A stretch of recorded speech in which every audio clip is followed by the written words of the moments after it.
It's prepared to introduce their unique traits and offer helpful information for raising them. This is a new segment introducing tarantulas to you. Let's get started.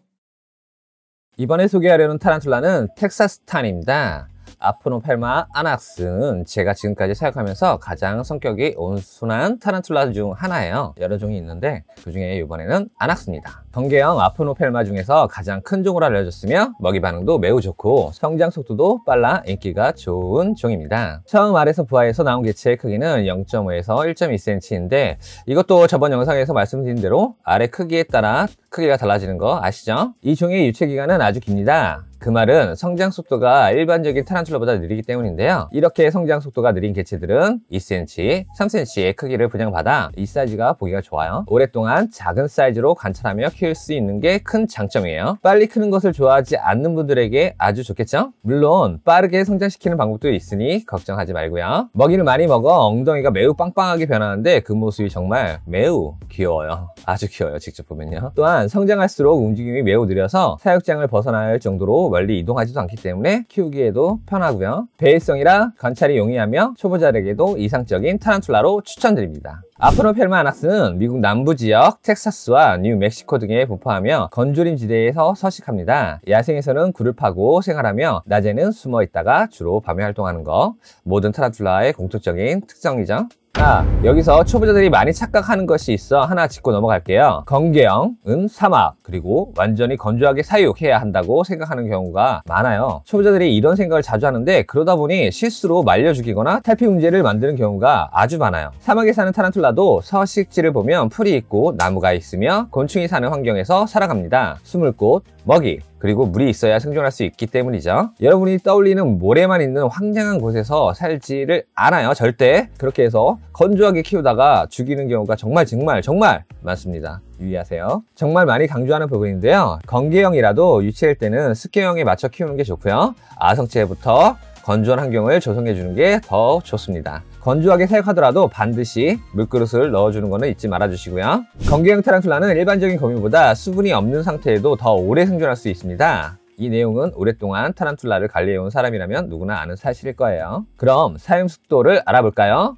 추천 습도는 40에서 60%로 정보에 따라 조금 차이가 있지만 이 정도가 적당합니다. 눈치채셨나요? 일반적인 습기형 타란툴라와 습도 차이가 거의 안 나요. 10에서 20%밖에. 초보자들은 보통 작은 크기의 유체를 키우기 때문에 유체에게는 어느 정도 습도를 유지해 주는 것이 중요합니다. 물그릇 없이 바닥을 완전히 건조한 상태로 키우는 것은 절대 금물입니다. 사육 온도는 22도에서 28도가 적당하다고 표기를 많이 하는데 해외 정보나 국내 정보를 찾다 보면 온도 차를 크게 표기해 놓은 경우가 있는데 이는 주야간 온도 차와 계절별 차이를 반영한 것이에요. 사육할 때는 평균 25도에 맞춰서 사육하시면 됩니다. 빠르게 성장을 원한다면 28도에서 30도 온도를 높여서 키우면 성장 속도도 빨라져요. 이것은 모든 타란툴라의 성장 속도에 해당하는 일반적인 원칙입니다. 아프노펠마 아낙스는 다리 길이 쭉쭉이로 최대 15cm까지 자랍니다. 성장 속도는 느린 편이며 유체에서 성체까지 5에서 7년 정도 걸려요. 그래서 사이즈가 좀 커지면 금액대도 좀 많이 올라가요. 그만큼 키우는 시간이 있어서요. 사육 온도가 낮거나 먹이 공급이 적으면 성장 속도는 더 느려질 수밖에 없습니다. 반대로 온도를 높이고 먹이를 자주 주면 성장 속도로 빨라지겠죠? 유체일 때는 몸 전체가 연한 갈색을 띠며 탈피를 거듭할수록 점점 진한 갈색으로 변합니다. 성체가 되면 다리는 흑갈색에서 블랙에 가깝고요. 배는 연한 갈색에서 붉은 갈색을 띠게 됩니다. 태양광이나 하한 빛을 받으면 몸 색깔이 더 선명해지는데 등갑 부분이 매우 특이한 고급스러운 색을 띠어요. 암컷은 평균 20년 이상 살 수 있으며 관리 환경에 따라 30년까지도 생존 가능합니다. 수컷은 성체가 된 후 1에서 2년 정도밖에 생존 못하는데 완성체가 되기까지는 5년 이상 걸리기도 합니다. 온순한 성격을 가지고 있으며 방어적인 행동을 거의 보이지 않아요. 다른 애들은 방어적인 행동으로 다리 들거나 이빨 왔다 갔다 여러 가지 방법을 하죠. 털 털고. 하지만 얘는 위협을 느끼면 공격보다는 몸을 낮추고 방어적인 자세를 취하는 경우가 많으며 빠르게 움직이지도 않고 거의 가만히 있는 경우가 많습니다. 다만 너무 자주 건드리며 복부의 자극성 털을 털어버릴 수 있어요. 정말 극한 상황 아니면 잘 털진 않습니다. 사육장은 바닥 면적이 넓은 형태가 적합하며 배회성 사육장을 말해요. 적정 크기는 성체 기준 가로 30, 세로 20, 높이 20 정도가 좋고요. 유체들은 저희 사이트 쇼핑몰에 오셔서 확인해 보세요. 사이즈별 사육장이 나와 있어요. 높이가 너무 높은 사육장은 추천하지 않습니다. 그 이유는 환기가 잘 안 되기 때문이에요. 또한 얘네들은 엉덩이가 매우 크게 키워요. 빵빵하게. 그래서 높은 곳에 올라갔다가 떨어져서 복부가 파열될 수 있기 때문에요. 얘네들은 높은 사육장을 절대 키우시면 안 됩니다. 바닥재는 에코스 등을 사용할 수 있으며 성체 기준으로는 5에서 10cm 깔아주시면 되고 유체일 때는 1에서 2cm 정도 깔아주시면 됩니다. 굴을 파는 습성이 있어 바닥재가 너무 얇으면 불안해할 수 있기 때문에 이런 경우 은신처를 넣어주시면 됩니다. 바닥재를 얇게 깔았을 때는. 사육장 내부에는 은신처를 반드시 마련해 주는 게 좋아요. 나무 껍질이나 코르크보드, 반으로 짜는 화분 등 은신처를 넣어주시는 게 좋고요. 물그릇도 항상 넣어주는 게 좋습니다. 이거는 성체 기준이에요. 바닥재를 유치대는 적셔 놓으시면 되고 아성체부터는 건조하게 키울 때 물그릇을 꼭 넣어주시고 물은 정기적으로 갈아줘야 안전합니다. 수분 공급이 부족하면 탈피에 문제가 생기기 때문에 유치대 때 물그릇 없이 건조하게 키우는 것은 아주 위험해요. 아포노펠마 아낙스는 먹이 반응이 좋은 편이며 다양한 곤충을 섭취할 수 있어요. 귀뚜라미, 미럼, 슈퍼미럼,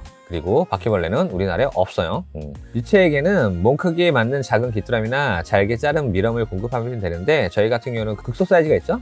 귀뚜라미 극소, 미럼 극소, 극소 사이즈 주문하셔서 주시면 되고 아성체에서 성체에는 몸 크기에 맞는 적당한 크기의 먹이를 양껏 제공하면 됩니다. 이것도 저희 사이트 쇼핑몰 보시면 나와 있어요. 사이즈 맞게 먹이 공급하는 방법이요. 먹이 급여 주기는 성장 단계에 따라 다른데 유체일 때는 3에서 5일, 아성체일 때는 5에서 7일, 성체일 때는 7에서 10일마다 한 번씩 공급해 주시면 됩니다. 배가 빵빵하게 부풀어 오르면 보통 먹이를 주지 않아도 되는데요. 이 종은 배가 빵빵해도 먹이를 먹는 경우가 되게 많아요. 그렇기 때문에 얘네한테는 배가 빵빵해도 먹이를 한번 줘보세요. 잘 먹어요. 특히 탈피 전에는 먹이를 거부하는 경우가 있는데요. 이럴 때는 억지로 주지 마시고요. 이제 더 이상 못 먹어서 배가 터지려고 하는구나 라고 생각하시고 넘어가세요. 아포노펠마 아낙스는 번식이 가능한 크기에 도달하는데 시간이 아주 오래 걸려요. 보통 성체까지 도달하는데 암컷은 6에서 8년, 수컷은 4에서 6년 정도 걸려요. 수컷이 성체가 되면 아시죠? 앞다리 변경되는 거 수수수 글러붙긴다고 이렇게 돼서 정자망 치면 교미 준비가 된 거고요. 암컷이 탈피 후 충분한 시간이 지나면 몸 상태가 안정되었을 때 교배를 시도하는 것이 좋습니다. 탈피를 하고 나서 하는 게 좋아요. 탈피 임박돼서 하시면